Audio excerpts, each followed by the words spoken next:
હું ખાઉં છું અને મારે ખાવું છે, આ બંનેમાં ડિફરન્સ. તો આ જ રીતે મને એક સ્ટુડન્ટે પ્રશ્ન પૂછ્યો કે સર હું ખાઉં છું અને મારે ખાવું છે, આ બંનેનું ઇંગ્લિશ શું થાય? શું બંનેનું ઇંગ્લિશ એક જ થાય?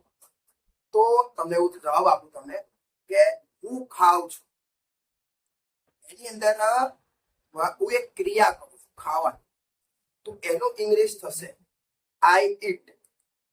બટ મારે ખાવું છે, આની અંદર મને ખાવાની ઈચ્છા થશે, એક ખાવાની ઈચ્છા થશે, તો એનું ઇંગ્લિશ શું થશે? I want to eat. સમજ્યા? હું ખાઉં છું આઈ ઈટ, મારે ખાવું છે I want to eat. Students, બંને વચ્ચેનો ડિફરન્સ ખબર પડી ને? યસ. તો હવે આપણે બે ત્રણ વાક્ય જોઈએ. હું વિચારું છું આઈ થિંક. મારે વિચારવું છે આઈ વોન્ટ ટુ થિંક. મારે જવું છે આઈ વોન્ટ ટુ ગો. હું જઉં છું આઈ ગો. તો હવે તમે એક વાક્યનો જવાબ આપો કમેન્ટની અંદર. મારે રમવું છે, આનું ઇંગ્લિશ શું?